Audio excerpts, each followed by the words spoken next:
inauguration that is coming and setting agenda for the incoming administration, looking at security. We know that security is something that has been a continuous conversation in this country, and we will continue to discuss security because Nigeria currently is battling with various forms of insecurity. And to discuss this with me, I have a security expert in the studio in the person of Jonathan Isaac. He's a friend of the house. You're welcome, sir. Good morning to you, Charity. Or should I say comrade? Good morning, Charity. Thank you. Well, you're welcome. Yes, thank you. Looking at May 29 is around the corner, and security, insecurity is not smiling at all because we still have crisis. We still have cases of abduction, killing here and there, and all of that. Setting agenda for the incoming administration on tackling insecurity. Being a security expert, from what angle will you like this administration to take it from? Of course, you've just mentioned it. Security is what makes a nation to flourish. Without the security, there will be no economy. Without security, there will be no investors. And without security, there will be no partnership. So I think one of the things that the incoming president will prioritize is to see how to manage the insecurity, which are the problems, and then to build on our strength, which is the security, the solutions. So the way forward to me is to see how we'll have to revisit the National Conference document of the then President Goodluck Jonathan to see how we can also bring certain things, certain factors from this document and also implement it. Like I said, the documents have made some provisions for a way forward how a nation should build on security. You remember how everybody comes from the north, from the south, from the east, from the west. We are all on the table. And that is the way, number one way to solve the current problems. Because if you see the agitations coming from the southeast, some persons are saying, no, we don't want this, we want to pull off. These are also part of insecurity. If you come to the north central, the abductions and all of that, in fact, just yesterday, thank God to the vigilantes of the Kogi state, we had over 134 persons that were kidnapped from the Abuja, Nasarawa, were rescued. If we begin to build on synergies within the federal level, the federal might, and also the state, how to build a relationship, a robust relationship, of course we are going to have a way forward in having security for the country. One of the things also we must also look at is how to build on our armed forces. The armed forces, the current armed forces have been politicized, and there's a need for us to ensure that they build on the strength, which is their unity, because there's a division in the state, in the various states. Imagine, look at it. A commissioner of police accompany a rec, to go and make pronouncement even while coalition is still ongoing. This commissioner have not been dismissed. This commissioner have not been sanctioned aside the redeployment from the state. So there's no deterrent. So the divisions in these areas must be brought to the table and then well analyzed to ensure that we build on our strength for a better Nigeria. Okay, for some time now, just a few weeks ago, the DSS came out to say that there is an intel that some persons are plotting to scuttle the inauguration on May 29th. And for me, I would like to ask, is it proper for a security agency to let out such sensitive information? You just mentioned, like give a warning to whoever the plotters are. You just mentioned if it is right, if it is proper. You just asked if it is proper. To me, it is their duty to let us know, but it is also more of their duty to arrest those people. Because letting us know and without evidence is like a toothless bulldog. Everybody could have just come to make that assertion.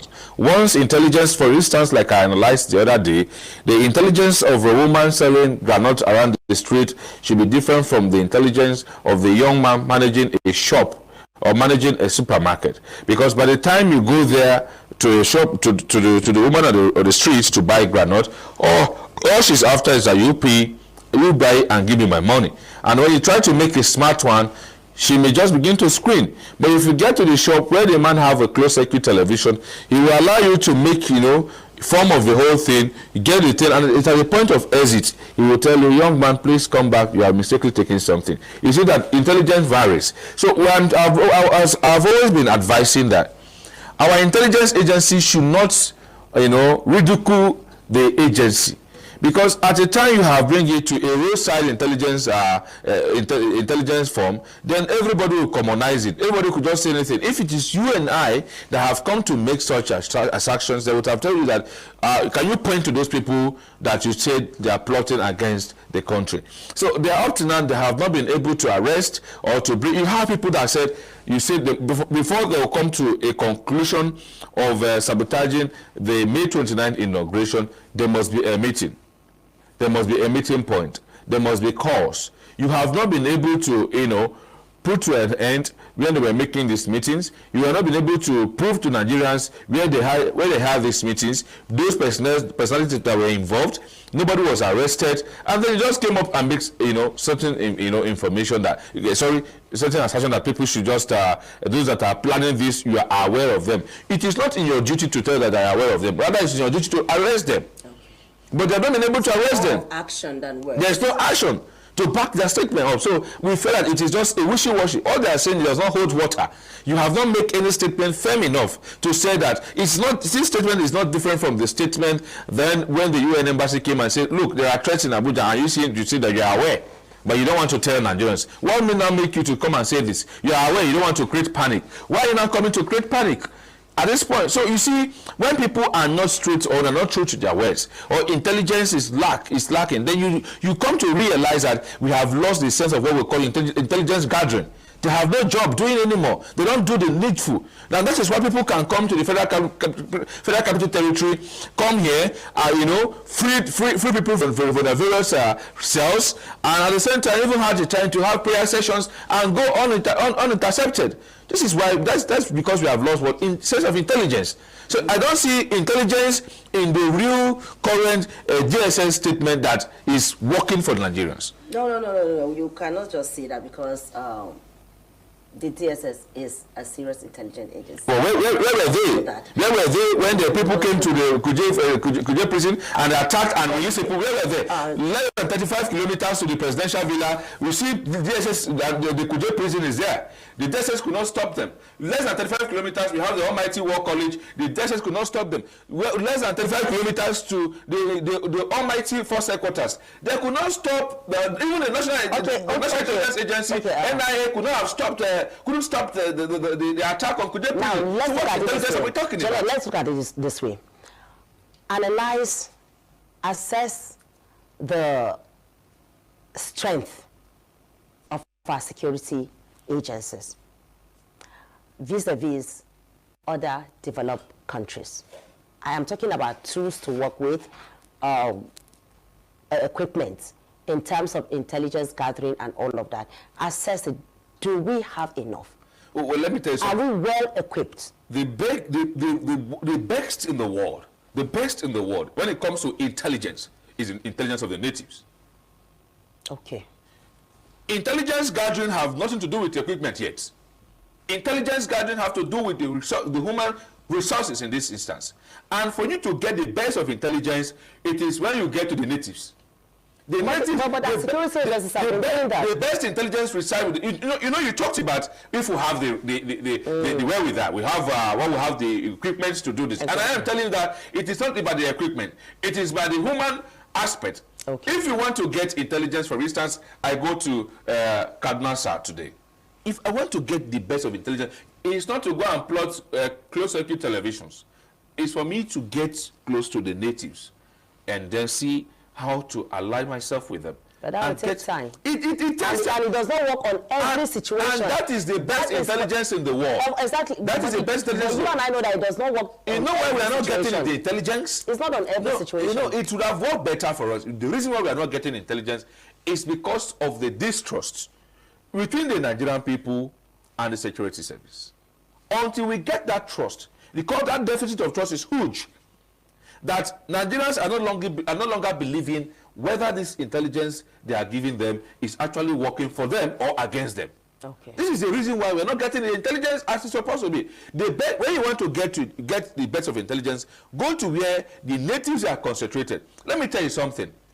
I had a case where a phone was stolen, just a common mobile phone was stolen from somebody, and they were going to go for tracking, which is a technology. And I said, just give me 3 weeks. we're able to get, I said 3 weeks. Why is it so? Because before you're going to have a tracking, you're going to get a tracing to know where the coordinates and all of that are, you're going to take some time. And I said, come on, give me 3 weeks. I started asking just a poor woman when she just makes some firewood around. She sells firewood around. And did you see people that came around here? She told me, she said yes. Who was the last person that went there? She said yes. I'll be able to gather the numbers of people that came in there. And then I began my question from the last person that entered there, from the first person. You know, the first person told me he saw the phone. The second person told me she saw the phone. The third person told me he saw the phone. The fourth person he did not see the phone. The fourth person, the phone was with the fourth person. We got the phone for the fourth person. We've got the pace of how many weeks? Just 2 weeks. 2 weeks. Because of getting them from various pieces, and myself, I was not chanced. And you're saying if tracking device had been used, it would have taken longer. It would take more time. Even though we find that that's the best and very smart way, it would have taken much time. Because before you know, the phone would have been sold to somebody in a social place, as they say, before you begin to try, you go and arrest an unfortunate buyer. But this person knows where he sold the phone. He knows the person he sold to. So I'm not arresting this and this. No. I've gotten the real person. I've gotten the culprit. He leads me to where the phone was kept, and we picked up the phone. Was sold rather. He has sold the phone. Yes, he has sold the phone. Also, and you let the person who bought the phone go? Yes. Why? Of course, we let the person know this phone you bought is a stolen phone. Well, why did you let the person go? No. I'm coming to let you. I didn't let the person go. I'm telling you the sequences of how this thing happened. I'm telling you the phone you bought is a stolen phone, and your offense is small because if there's no buyer, there will be no seller. Exactly. So we will look at it, and you point this scenario to them. They will quickly go and bring the phone and say, "Please, I don't want to be arrested. All I want to see is that this is your phone, but I'm telling this man, bring me my money." So the end of it is that the police will come and handle it. Are you in me? That is the story for another day. But I'm telling you that the reason why we're not getting intelligence as it's also be is because of the deficit of the trust that we have between the Nigerian people and also, let me tell you something. Before the Kuje prison attack, there were people that there were intelligence that we saw people in large numbers of motorcycles coming in here. It was that intelligence is from the natives. In Kaduna State, they make statement that we saw people in motorcycles on bikes going into the forest. That is an intelligence that was not acted upon. So Nigerians are beginning to wonder. We will give intelligence, we will see something, we'll say something, and then there's no action. Then where are we going to? That is why some people result into taking action on their own to defend their community. And that's what brought the issue of community volunteer guards in various states today. So I am telling you that until that trust is regained, they will not have enough intelligence to pursue. Okay, you know there's this bureaucracy when it comes to deployment. We know that we operate a centralized system in everything that we do. Even in our security, we have a centralized system. And you know how it is. This bureaucracy is always there in deployment. So what will you, and apart from that, people have been clamoring for state policing and all of that. So will you also go that way? Because from what you're saying, you're talking about getting close to the natives, getting their trust, and they give you information, and that is also part of it. Will you rather go that way? Let me tell you something.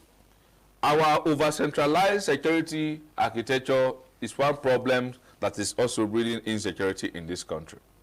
You have a case where you need to act, you are still waiting for a command of organ from the top. You've not getting any directives, so you can't act. So since you cannot act, it becomes a problem. Now, for us to get it right, one of the things that the incoming administration of His Excellency President-elect Tinubu and then the Vice President Shetima, what they need to do is that, number one, if we must get it right, state policing will become one of their agenda. And if state policing cannot be achieved because of the fear that some state governors may hijack these people and begin to do and undo, then the issues of community volunteers guards must be strengthened to see how possible they can begin to, give their support to the state governors to see a possible ways of strengthening this state policy. Because number one, of this community volunteer guards, because number one, what that will do is that for those people that understood the nooks and crannies of their various places, they'll know where you are coming from, which person's house you are going to, and then if it is at the roadside, they ask you, they knows where you are going. For example, if I'm going to Benue State, and then maybe I pass a particular route, and they ask me, and I say, where are you going to? I say, I am going to a village that does not exist. And then I will know that this person, from not even having understanding where he's going to, or from the pronunciation, maybe one or two questions may lead to either you are going there to attack, or you are going there as an accomplice. If you could not profile, a reason why you are going there, then they have to call you to order. Either they return you back, or it calls for more questioning. But the people that don't even know, for example, if I'm a Northerner and you post me to Anambra State today, they mention a name of a village in Anambra, I don't know. It becomes a problem. And because I don't know the nooks and crannies, when there are emergencies, I cannot even respond to. I cannot respond to these emergencies because I don't know the exit route, I don't know where to come from, and I don't know where to go to. So I think they should look at a way to prioritize the issue of state policing, because we are ripe for state policing at this moment. And if the state policing will not work for this incoming administration, then the best we can do is to invite all the state governors and ask of their weaknesses and then build on their strengths. If it is going to be on the community volunteer guards, like for example, I have always agitated that we have come to a point where regional security should be beefed up. Although I know that in the large form, you cannot use regional security to build to solve national insecurity. When you cannot use regional security to solve conventional insecurity, then you have not solved the problem, because the center will still be having problems. But I think at this point, we should now look at the possibility to build a relationship with the state and also with the federal government. Because some state government, because of politics, every day they come up to abuse the president. Oh, Mr. President, we are tired. Mr. President, you're not solving our problems. Mr. President, they are killing my people. But when you go to Mr. President to collect your security votes, exactly, you don't come to cry for it. So they have responsibilities to carry out. But if they're not doing their part, and you want to leave everything on the Mr. President to every time come and say, oh, the herdsmen are killing us, you will not have any results. You understand me? And that's why the state like Benue is still suffering today. Because you are not doing your part, you're only crying to Mr. President. But when you come to collect security vote from Abuja, you don't involve the people. But the Benue people gave him a second term based on that. No, these are just these are politics, mere politics. Politicize the whole thing, cry out. I keep saying, I said the other day that you don't emotionalize the issues of insecurity. Issues of insecurity have no emotion attached. You must carry out your duties. So he has Governor Ton emotionalized the issue of insecurity, and then got the buy-in of the people, of the natives, because they were equally carried out by emotions. That it's our governor that have been outspoken, it's our governor that have been speaking to Mr. President, it's our governor that have brought the anti-open grazing law, it's our governor, he has done so much. But your governor has forgotten that insecurity is number one, corruption, hunger, not payment to pensioners.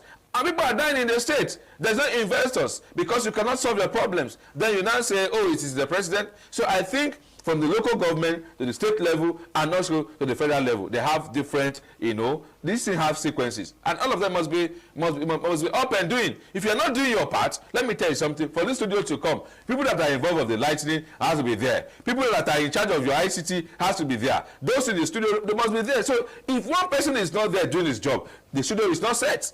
So it is not just about the federal government, not because President Muhammadu Buhari is in charge. Like I said and I analyzed that the issue of winning presidential is different. The issue of earning the commander-in-chief is different. His Excellency, unfortunately, President Muhammadu Buhari has not been able to earn the title of the commander-in-chief to a large extent. No, don't go there. To a large extent. I'm coming. Earning that demands that the people must be safe. Now, let me tell you. The commander-in-chief you are contradicting yourself. You know why? The president said the IG should go to Benue. The IG has not resumed Benue. And the IG said he's not aware of the IG has not gone. He has not earned that. Let me hold your thoughts. You are contradicting yourself. Well, as you may wish. Of course, you contradicted yourself. Now, you just said that the governors are not doing it. That is one part. They are now blaming the president. That is one part. And you and I know that the president has done his own part. When he said, go and do this. To a large extent. He has already given an order. To a large extent. Of course. He has not done it. To a large extent. He has given an order. And the order was not followed. No, he has given an order. And the order was not followed. So you yourself, you have, by saying that the governors are not doing what they should do, you have already exonerated Because in terms of I have an now let's go to the next question. Now let's go to the next question. The next question is Tanko, you wouldn't allow the facts of this matter to come. Let's go to the next question. All right. The next question is that Nigerians are worried because I've heard people talk when security agents commit offense, do something, the next thing they will dismiss the person. And I was listening to a program a few days ago, and this matter was being discussed. And it was being discussed on the fact that when these people are being dismissed, these are people who have been trained to carry arms and everything, they dismiss them from the force without anything. Even some of them that are supposed to be sentenced or be convicted, they are not being convicted, and they send them back to the society doing nothing. That this also is a factor that has continued to make insecurity, that has continued to allow insecurity to continue unabatedly. So, as a security expert, would you say that this is also an issue in terms of tackling insecurity? Going forward, there are deterrents to every, to every issues. And if these issues are not nipped in the bud, then we'll have problems. For example, if a staff of a particular organization commits a fraudulent, or for instance, depending or go against the penal code, there are areas where if it is beyond the issues of the, taking his money or penalizing him or her for this period, and it has to go to the issues of dismissal, I will not say why must the person be dismissed. Of course, people must go in and then have to serve as deterrent to others. But going forward, I think the issues of dismissals of personnel and the way it has become insistent in the recent days, it's worrisome, and it shouldn't be, because these are, like you mentioned, people that are already trained in use of arms and firearms. Go to some of these, if you carry out the analysis of the crimes that are happening in the locals today, you can't say that 60% are not being influenced by people that are of the law, that have either one way or the other been trained. Somebody may just go to Jaji and come back, maybe he's not even taken. The next thing, he begins to terrorize the whole community, that Mura, because he felt that training he got, he makes enough for him to do and undo. You understand me? So, for me, the issues of the deterrent should be internal, and I don't want to interfere in it. But I felt that there should be other modalities to see how they can bring them, because at the current time, if somebody is dismissed today, we don't even have a way to track him. If he goes to the society, you don't even, once he's dismissed from the service, there's no follow-up as to see what is this person doing after they've been dismissed, what is this person doing, where is he living, what is he engaged in, the activities he's doing. You don't know. So if we must begin to have a way of dismissing these people, then maybe when you dismiss them, you can say a way to engage them in other skills. Maybe you take them to other places. Since the police service or the army is not okay, the civil defense is not okay, the justice is not okay for you, because you have not met up the standard for what you are. No, then I just engage them, even within the agency. What you cannot do, uniform. Just go to this place, rehabilitate them. Maybe over time they will come to the reason. They will come to understand that we have erred. And this is why we are paying for this. Maybe at the end of the day, they're already dismissed. They may learn how to make clothes. They may even be sewing the uniforms. You know the numbers of pairs of uniforms they're supposed to sew. You give it to them, they close you, they do it. At least engage them to do something, because one of the things that leads to insecurity is poverty. Poverty, hunger. These are the things that leads to unemployment. These are the things that leads to what? Insecurity first, before we come to talk about the situation where we have people who are well-to-do, they are rich, they are everything, and they still sponsor this, and they still engage in this. Insecurity is different. Insecurity can be put in two ways. You have, like I've always said, those ones are not involved in going to the street or going to. They are involved. They are the leadership cells. Are you in me? They are the leadership cells. So the leadership cells is in government. The leadership cells are people that are doing well. And me and you don't have that kind of money. They have the money to go and buy AK-47 for people. It's people that have the money, like I've been saying. Unfortunately, what this administration is going to do to redeem the image is to see how the National Security Advisor will be able to bring before Nigerians the over 400 persons that he told us are sponsors of terrorism in Nigeria. They have not been able to do this because they mentioned it to us. that you have over 400 persons sponsoring insecurity in Nigeria, terrorism in Nigeria. And he said there are about 400 people. You have their names, you have not been able to publish it. Do you think Nigeria is ready for that information? Unfortunately, it's not about Nigerians. It is about him. I ask you a question. We have been ready for this. No, you are just one person. I am ready. We are talking about when they say 400 people. Do you think this is an information for the naming and shaming? Because that is what you're talking about. Yes. To name and to shame. Yes. So do you think... And to prosecute. Exactly. Naming and shaming. So do you think Nigerians are ready for this information? Are you not worried about the ripple effects that this kind of information may bring? Are you telling me that for people that are sponsoring people that will kill a pregnant woman, people that sponsor people to go to and kill people, people that are sponsoring people to go to various schools and kill, is it because your daughter, my daughter is not involved? No, then you are not telling me that these people are we ready, that they should bring them to come and prosecute? What are we saying? If we're not ready to prosecute them, why do we not mention them? What if they are being prosecuted or there's an arrest and just the security agencies do not just want to say that these persons have been arrested? Oh, come on. For such an issue, when they arrest Nnamdi Kanu, we should be aware. When they arrest Sunday Igboho, we should be aware. When they arrest 7 people, we should be aware. So when they arrest people that are terrorizing the country, we should not be aware. It's a shame to us. But when they arrest Mena and others, we are aware. So people should not just begin. We should not make excuses for these people, because making excuses for them will make them to continue in this lucrative business for them. We're just making analysis. And this analysis is speaking for positive for them. No, we're speaking to the issues, possibilities. That is what we're looking at. These possibilities are out of context. I am saying that they have not. Instead of making. No. There is no way we are going to make this is all right. The best way to make it all right is to make sure that people are, there's deterrent. As far as I'm concerned, there's no deterrent. In 2 minutes, how often should security agencies go through psychological evaluation? I think that's a very wonderful one. That should actually be taken in either in quarters. In quarters, in the sense that we have different security agencies in this country, and I will want to dive a little bit, to digress a little bit, and also give accolades to somebody like Buba Marwa of this administration. He's a shining light of this administration, because when it comes to drugs, everybody in Nigerians have seen that he has done well.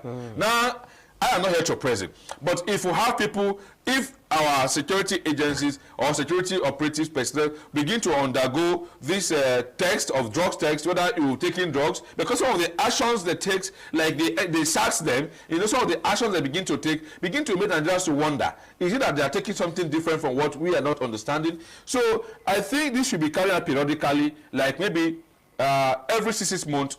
This should take place in every establishment of our forces, and before anybody should be taken. I think that's when the NDLA should begin to come in, as to text everybody. If they find you wanting of either taking drugs before anything, they shouldn't take you or anything. And this psychological test have to involve a lot of things. I may be depressed, I may have some problems, and then you come to carry out a psychological test on me. Of course, I'm not going to get a positive one from me, because the country itself have already involved psychological torture. I only asked you psychological. Thank you very much. Psychological torture on us, and we cannot come out of it without having a good country. If we have a good country, then we don't need for psychological. We have a good country, and it's only going to get better and better. Thank you very much. We'll be discussing setting the agenda for the incoming administration as regards tackling security challenges in the country. And I had a comrade, because you are now a comrade, the way you talk now, you are a comrade. I will call you comrade. It's a reality of grant. We had a comrade, Jonathan Isaac. He spoke to the issues, and he has made valid points. Security agents should rise up to the occasion and continue the efforts of tackling insecurity. We know that the agencies are trying with the little that they have, but they should continue to try. Thank you very much, Jonathan, for taking time to be with us.